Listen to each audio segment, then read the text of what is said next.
What's up guys, it's Travis, also known as Skatem with Divine Cards. Shout out to Team Crazy Collectors. This is the Blurple list I've gone 23, 3, and 2 with at locals, and I haven't included all the playtesting I've done, but the deck has outperformed and overperformed way more than I thought it would this set, and it's awesome, so let's get into it. So the first one drop we got is Magic Broom. I run it at 3. It's more a draw engine or just to play it on turn 1 to bounce with your snake to get the tempo going from the Merlin package. So the second one drop we run is Rafiki. He is absolutely insane. One thing you'll see as I talk about the deck is I play it more as a control deck compared to questing every turn and trying to just race to 20 as fast as I can. My opponents usually get ahead of me and they'll be up like 12-0, 14-0. And then once the game stabilizes, once we get with the Rafiki and some other bounce package stuff, including like the Elsa, the new 5-drop, like everything just starts to come into fruition and you start playing catch up. So it works really well. But Rafiki is our second 1-drop that we run at 4. And honestly, I don't know if this is my favorite card of the deck, but it might be my favorite card of the deck. The new 1-drop Cogsworth. This card is so underrated. When you play him, he gives any character rush this turn. So you can play him and give himself rush. You can play this and a goat and give your goat rush and slam it into something and gain lore. You could even do that for game if you have to. Like there's so many ways to utilize this card and it's actually insane. I might talk about some more playlines you can do with it later in the video, but pretty much as you can kind of tell from the 1-drops, it's not like your typical standard, I want these to live, I want a quest, or like the Cherno box to get as much card draw as possible. The brooms we're going to run as the card draw, but we honestly utilize the broom effect later in the game, not so much earlier in the game.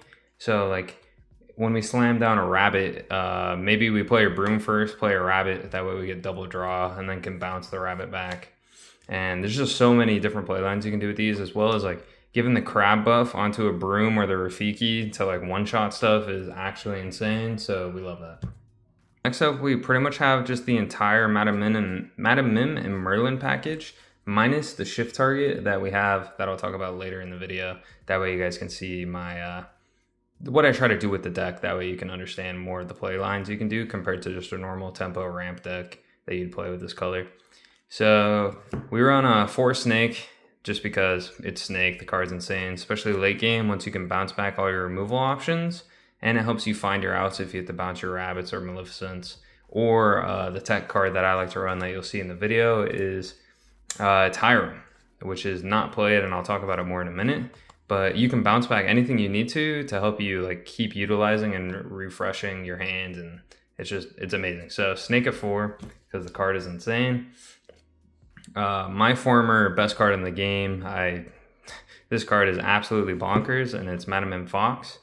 Playing this, and even if it's Rafiki, hit something for 3 like a location and then bounce back the Rafiki, play a Fox, kill the Queen's Castle, or just anything big is absolutely insane. This card's crazy. Even a lot of the time with this deck, I don't even use the rush effect. I'll just do it to bounce, and then having the 4 on the board to like counter like the Flynn Rider or something is just massive to keep your deck in check, as well as it can help stall aggro players, because you can just play the Fox and just let it sit there, and the aggro player is not going to turn the Piglet or Daisy Duck or anything sideways just because they want to maximize their lore gain. Next we have Merlin Rabbit, and this card is absolutely insane. As long as you prioritize this card properly and don't like overextend just to get an extra card or 2 in your hand, he can be insane, as well as using him as a shift target. So like playing him on turn 7, 6, 5, like any of those, as long as you have the shift Merlin in your hand, this card is just so good because you're plussing 2 off it, and you can play this, shift the Merlin, and then do whatever you need to do on the next turn, including we run 1 Let It Go, so that makes it to where we can sing the Let It Go on the turn we play him as well. So it's insane.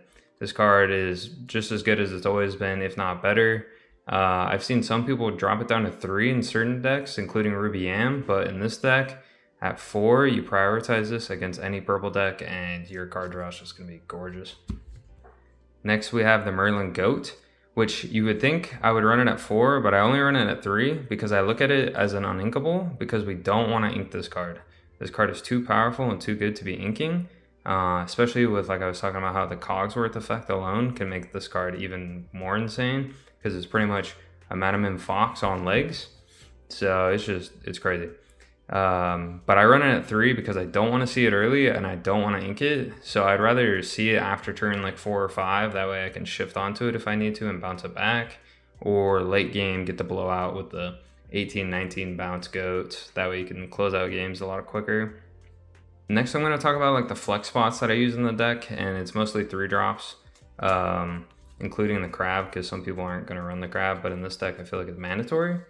So this is going to be the flex spots. Pretty much the rest of the deck is all flex spots on how you want to run the deck. So I run a more controlled like toolbox version. I come from Yu-Gi-Oh! So having like, I would say an extra deck almost is how it feels to me with the Merlin shift and like being able to draw so many cards.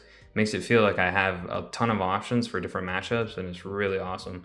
The key with this deck though, I've learned, is you have to play properly and knowing your matchups. So like, you're going to want to play test and play against aggro to see how and what playlines you should be doing, especially against different versions of aggro. Are they playing evasives? Are they playing the Daisy Duck? Are they playing Steel Song aggro, Steel Purple?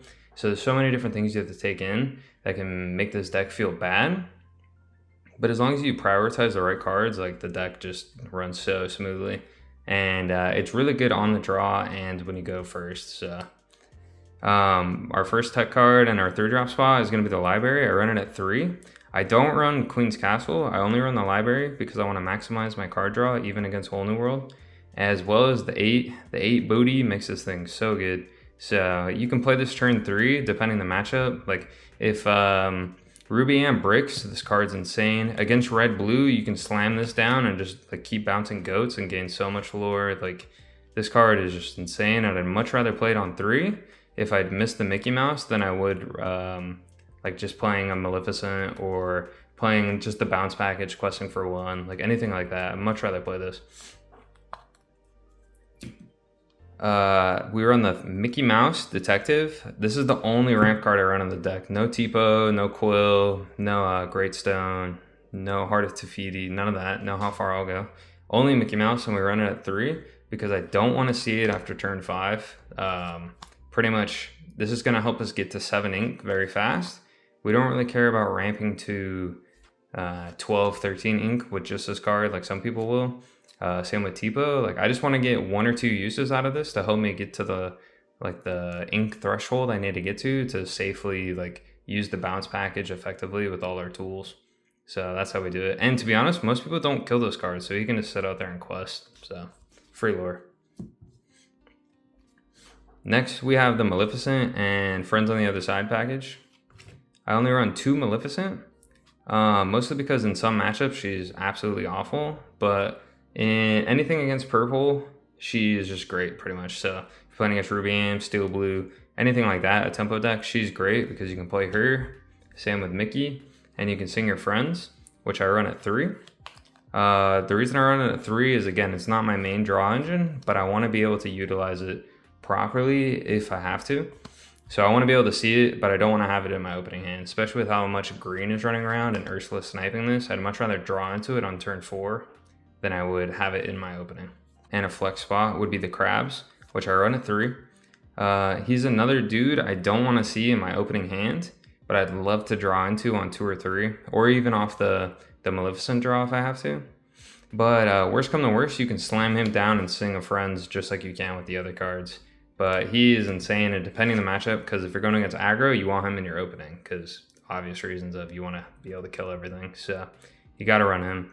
The deck would not work without him, and in this build, he won't work. So you need it. The next toolbox options we're going to run is Elsa the 5th Spirit.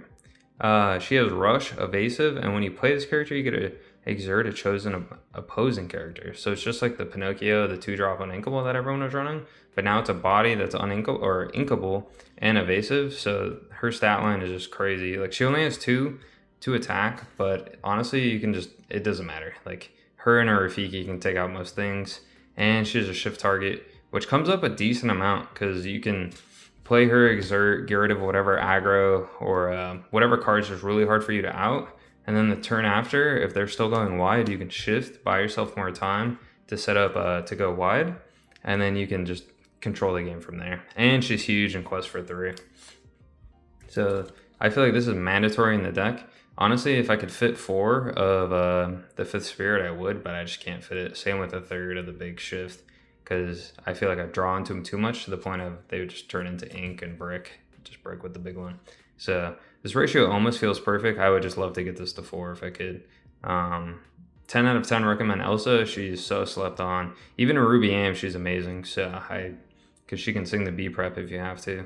This card's amazing. Keep it in the deck. Trust. The next tech card for that's like around this 5, 6, 7 spot is Kuzco. Some people are running Hideaway or not even running removal. Kuzco is insane. Also, his resist effect, this came up twice for me. Only twice. I know it's not that too many times, but it has won me games just by keeping my stuff alive. So Kuzco is insane. You need him for the blue matchups, especially if you have a heavy blue, blue like red blue, steel blue matchups with Lucky Dimes running around. You need the Kuzco to out that. So I run him at 2. I wouldn't run any more, to be honest. Not in this deck. We don't ramp hard enough to justify it. So yeah, Kuzco, great. So now the spice of the deck, the last of this profile is just going to be my thoughts on my weird version that I run that has performed very well for me. And first thing it is going to be the Hiram package, which I have yet to see anyone run online that I've seen. And Hiram is insane. I've been playing blue since set 2. And so obviously he's just the GOAT to me. He's one of my favorite cards. And the fact he's a 1/6, like he can die to Brawl, he can die to the Sisu, but if they have to out this compared to like some of my other stuff, I'll take it. Like if they have to waste a Brawl on a Hiram, like that's amazing for me. I'll take it. So like him just sitting out there is great. And a lot of time he'll sit out here and people just let him quest for 1.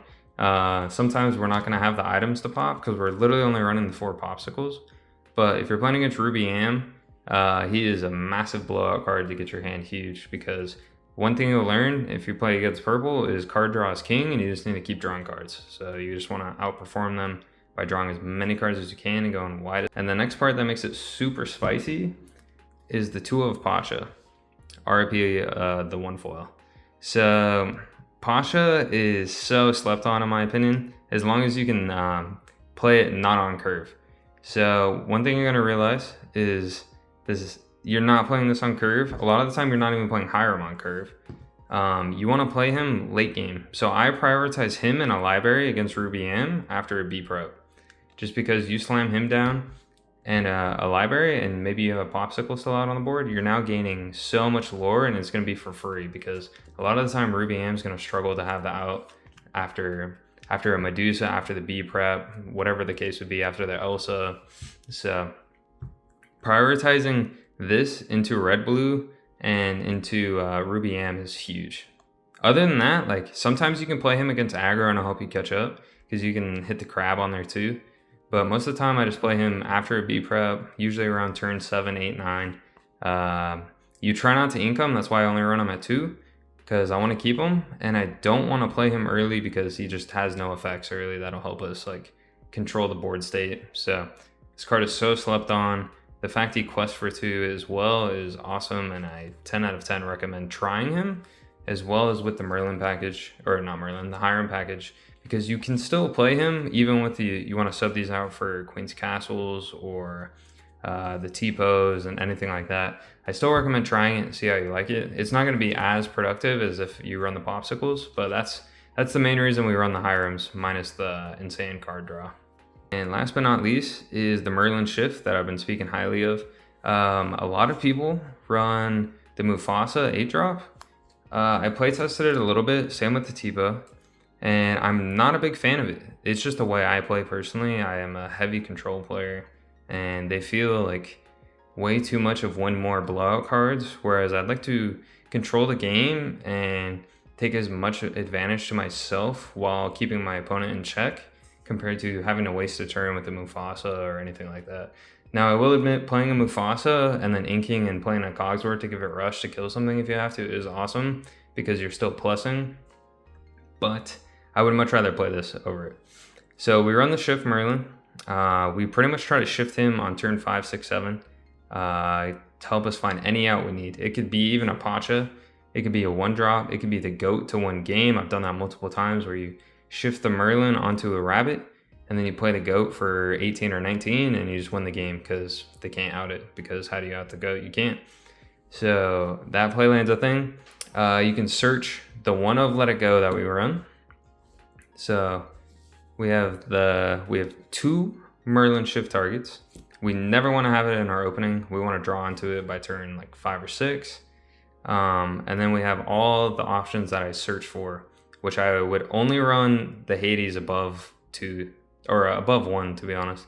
So Let It Go has been huge because you can shift the Merlin and then sing the Let It Go, which helps you remain your board state while not plussing your opponent too much, because I've learned in this meta, like, giving your opponent extra ink doesn't matter too much. I haven't gone, damn, I shouldn't have gave them extra ink or ramped them up, so I haven't cared too much. So we run the 1 Let It Go. If you draw into it early, it feels pretty bad. So all these cards we run at 1, that way we don't draw into them. The next card is Yzma, which honestly, I don't find myself searching her too much. I'd rather hit the Let It Go or the Hades. But drawing into her, and I've searched her a few times, I'd probably say 3 times, where you hit to play her, you can shuffle back your opponent's aggro piece, or you can play her and shuffle back your own rabbit to draw like a ton of cards. That way you can help remain your board advantage. So we run the 1 of Yzma. You can swap her for literally anything you want. I just run her because she's an inkable and she's a removal piece that I like for control. Next is the Lucky Dime, which I've seen a lot of talking about how this card is garbage now, and especially in this deck, it feels like it doesn't have room, but it's another win condition to help beat Ruby Am, which is obviously a dark horse for everyone. Like, Ruby Am will always be lingering in the shadows, winning events. So I run this to help beat Ruby Am. It can take off against Steel Song, and to be honest, like, it's just a blowout card against aggro once you get like their board gone. So Lucky Dime, amazing, love this card. And hitting it on the Elsa or the Hades or the Pacha or anything is just massive pluses. And then pretty much my favorite card in the game, Hades, I run at 1. I never want to draw into him. I just want to search him. And the dude's the GOAT to me. Only thing I wish was he was inkable. If not, I'd run him at like 3 or 4. But yeah, we run him at 1. We search him all the time. He's a body. He can sing your friends on the other side. He can slam into stuff with a crab. He lives. The only disadvantage is he dies to Medusa and he's uninkable. But other than that, this card is amazing. So yeah, let me know how you guys like the list. I'll put it in the description as well. It's a little unorthodox with some of the builds, but again, I treat it as a Yu-Gi-Oh deck and I just want to tutor and find all my outs. And so use the 1-drops and the Rafikis wisely. Don't overquest the early game and try to control your opponent. And then late game, you're going to blow them out with the Pacha, the dimes, and just going wide. So matchup wise, I haven't had too many issues into Lemon Lime, which you would think with Under the Sea. As long as you prioritize the Elsa in that matchup, you'll do fine. Same against any green deck. Like, just prioritize Elsa if you're going against Diablo. Make sure you don't keep a Friends on the other side in your hand if you're going to get Ursulode. And then Ruby Am, prioritize the location and Pacha, and you should be good to go. Like, just play test it before you take it to locals because the deck is pretty hard. And have a good time. Let me know how you guys like the list.